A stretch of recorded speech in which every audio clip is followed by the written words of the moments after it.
golden towers of Mar-a-Lago shimmered under the Florida sun as Donald Trump adjusted his signature red tie before the cameras. His advisors had already briefed him about the rising young African leader gaining international attention. But Trump only saw an opening for headlines. The press room buzzed with anticipation, reporters sensing another controversial moment was about to unfold. Trump's eyes narrowed with that familiar glint of calculated provocation as he prepared to speak. The steady hum of the air conditioning contrasted sharply with the heat of the moment. Phones vibrated across the room, notifications ready to amplify whatever came next. It was the calm before a storm, destined to shift global perceptions. "This Ibrahim Traoré thinks he's some kind of revolutionary," Trump began, his voice dripping with condescension. The words slid from his tongue like venom cloaked in politics, each one crafted to belittle. A 30-something kid from one of the poorest nations in Africa, telling the world how to run things. His gestures were exaggerated, slicing through the air as though swatting at an insignificant insect. The reporters leaned forward, some visibly uneasy with the tone, but unable to look away. His smile was cold, mechanical, stripped of warmth, respect, or sincerity. Someone needs to teach this boy about real leadership, about knowing your place in the world order. Across the Atlantic, in a modest office in Ouagadougou, an aide rushed in to deliver Trump's words. Captain Ibrahim Traoré sat at a simple wooden desk, maps of Burkina Faso spread before him like battle plans. His uniform, pressed yet worn, spoke of a leader who worked beside his people, rather than ruling above them. The aide's voice trembled slightly as he relayed Trump's dismissive remarks, carefully watching for his captain's reaction.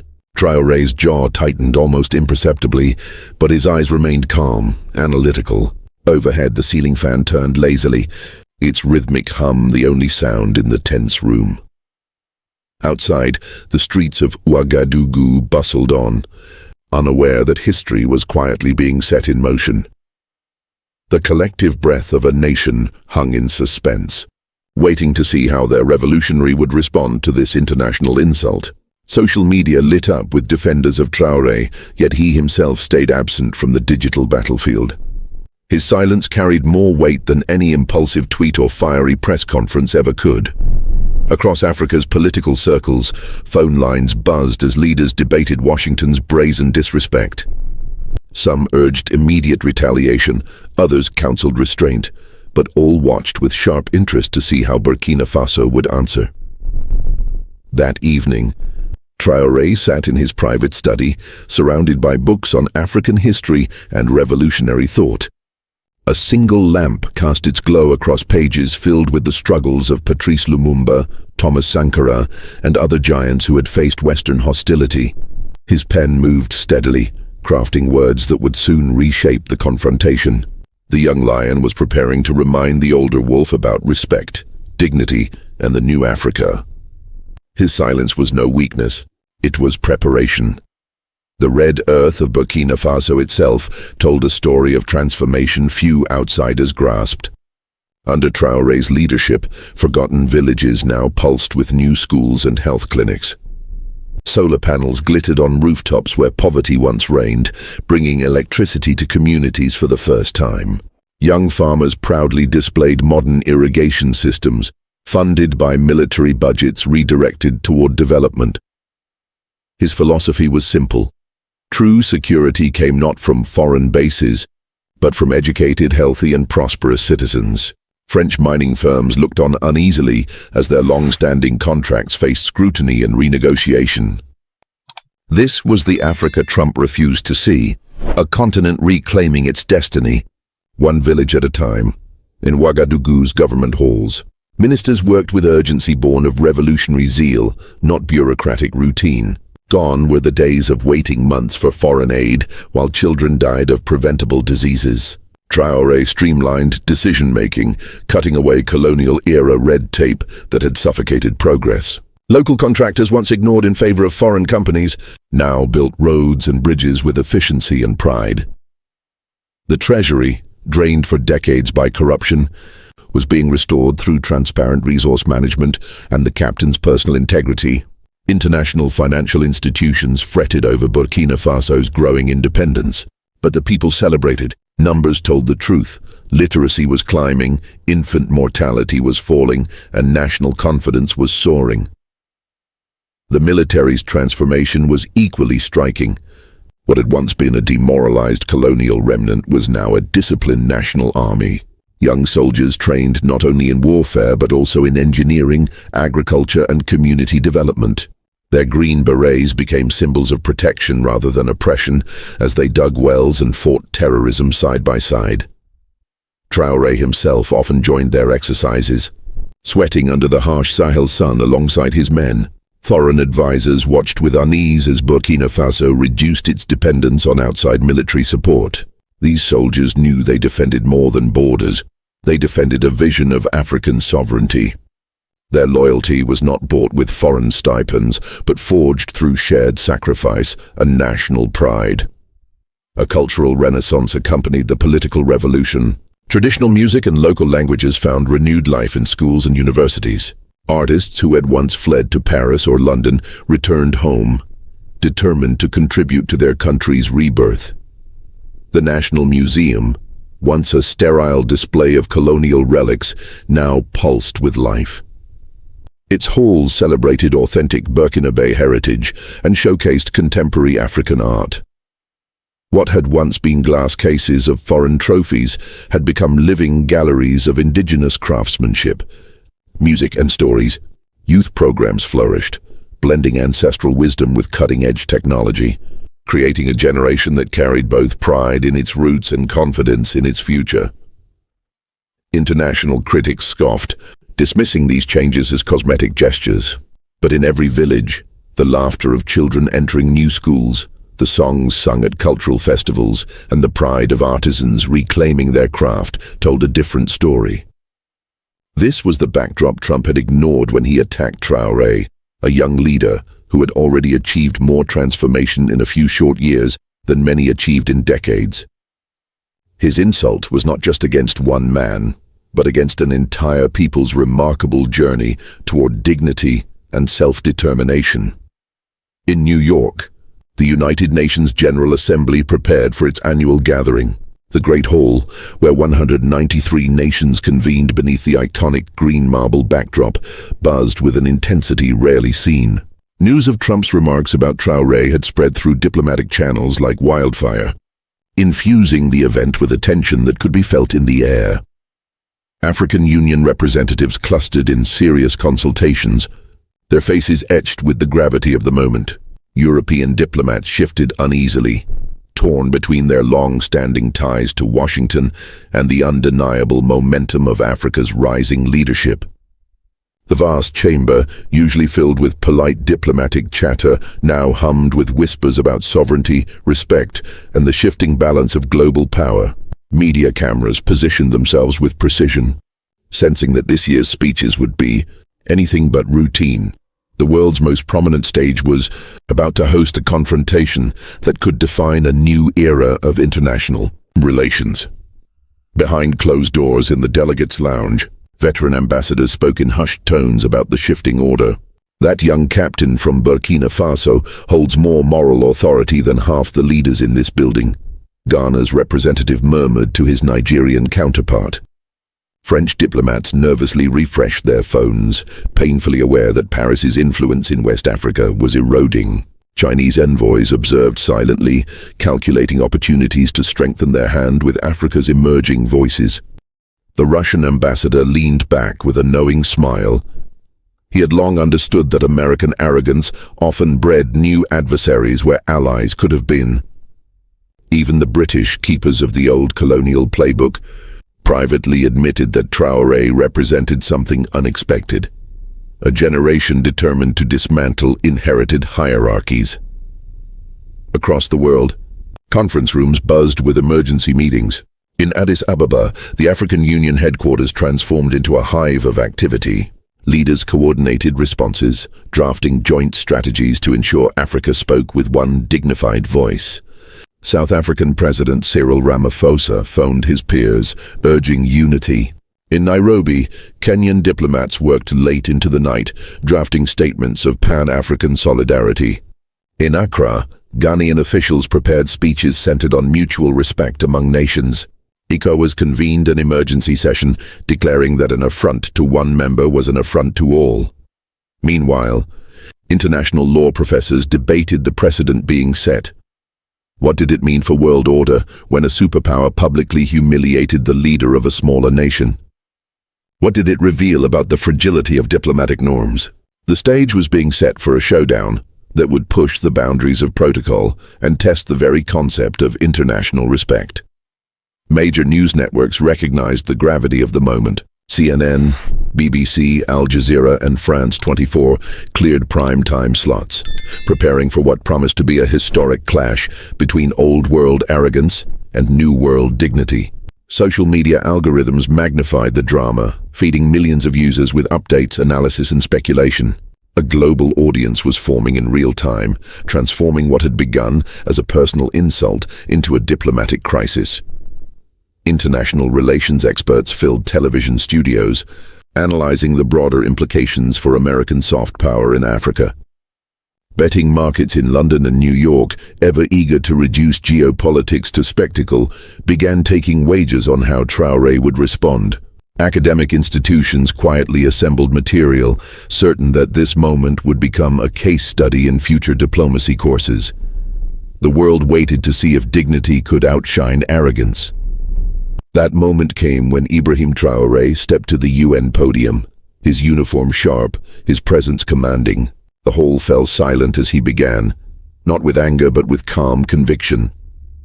"I stand before you not seeking conflict, but as a voice for those silenced too long," he declared. His words, delivered in flawless French, carried more force than Trump's earlier insults, which now hung in the air like fading smoke.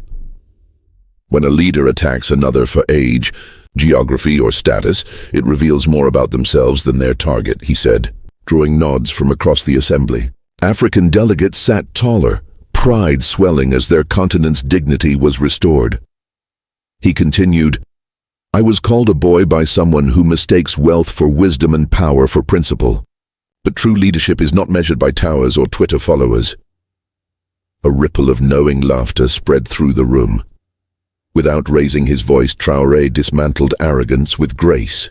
Even Trump's allies realized the attack had backfired. Social media exploded, clips of his words going viral as millions celebrated his composure. Respect, he concluded, is not demanded by threats or bought with dollars. It is earned through service to humanity. His speech turned insult into inspiration, sparking pride across Africa and beyond. Across Africa, Traoré's words sparked an awakening. In Nairobi's business district, conversations shifted to economic independence and unity. From Cape Town to Cairo, young professionals questioned decades of condescending treatment from the West. Hashtags like Giant African Dignity and Respect Africa trended worldwide as millions rallied around a new narrative. This was no longer just one man's response, it was a continent reclaiming its voice. Ghana's parliament applauded his speech.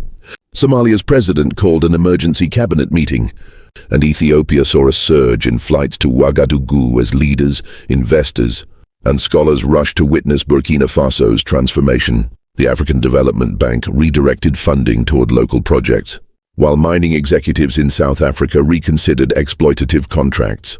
Traditional leaders, elders, and musicians joined the chorus. Nigeria's Council of Rulers declared Traoré embodied ancestral principles of leadership, while Maasai elders compared him to warriors who defended dignity against colonial rule.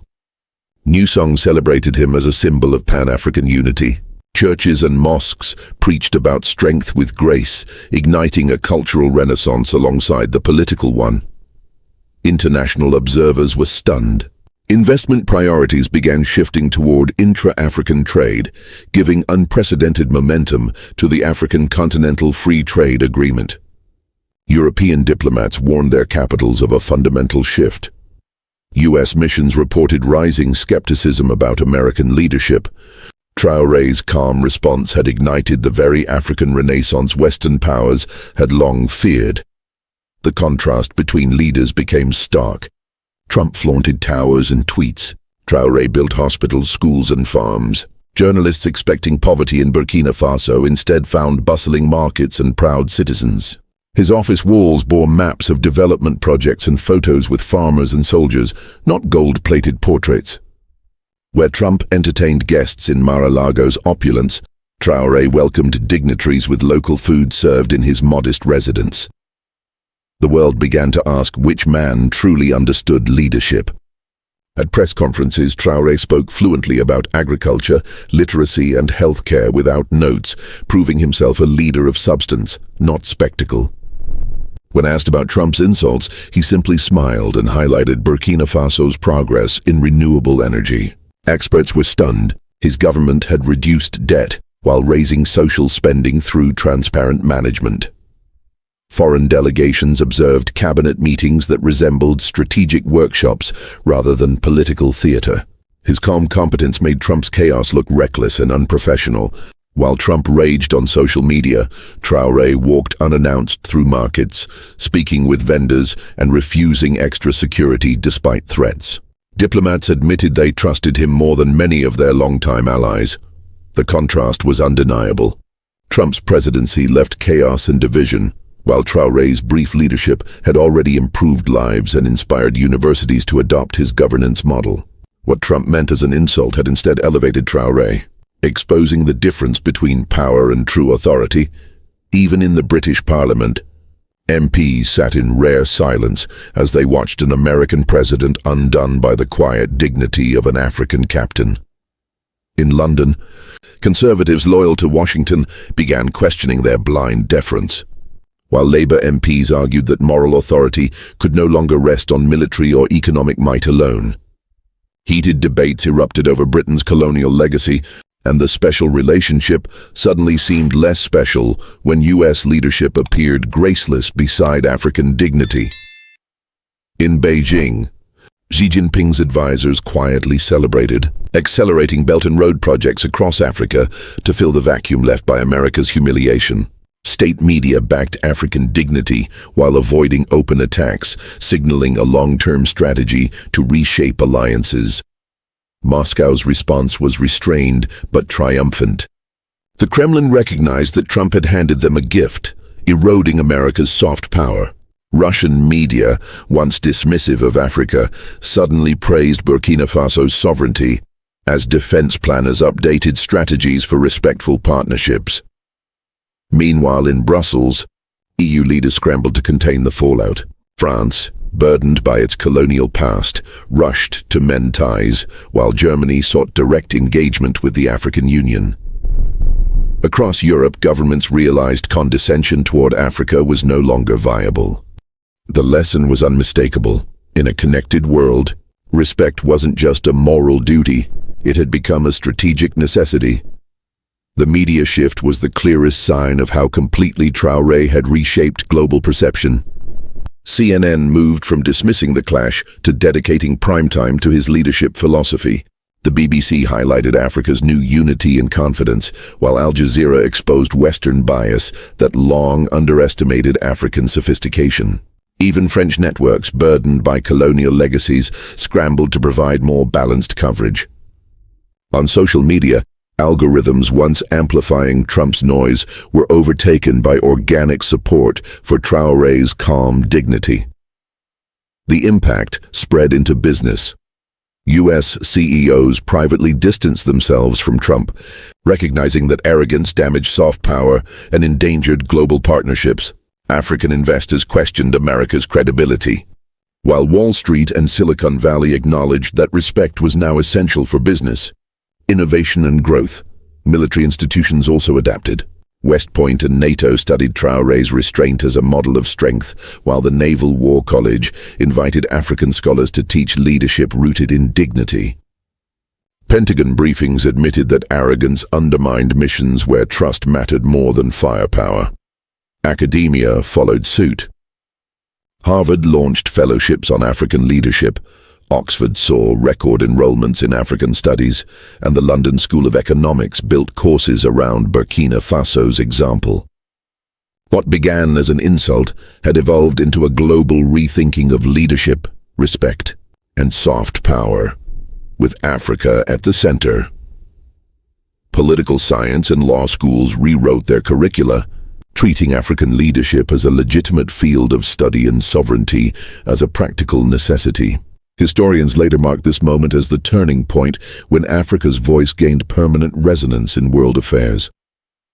Traoré's dignity gave rise to the Traoré doctrine, leadership that earns authority through service, not intimidation.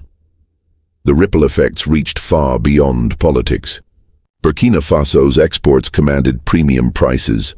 The African Continental Free Trade Agreement gained momentum, and investors shifted toward respectful partnerships. Businesses worldwide realized cultural sensitivity was no longer optional, it was essential for prosperity. His words became global references for grace under pressure. Quoted in classrooms, boardrooms, and leadership programs, Traoré's example reshaped how societies understood power, responsibility, and dignity. Future leaders were taught that emotional intelligence and mutual respect achieved more than domination ever could. The ultimate irony was clear. Trump's insult had backfired, elevating Traoré to international prominence and catalyzing Africa's diplomatic renaissance. What was meant as humiliation became a masterclass in leadership, ensuring that dignity, not arrogance, would define this chapter of history.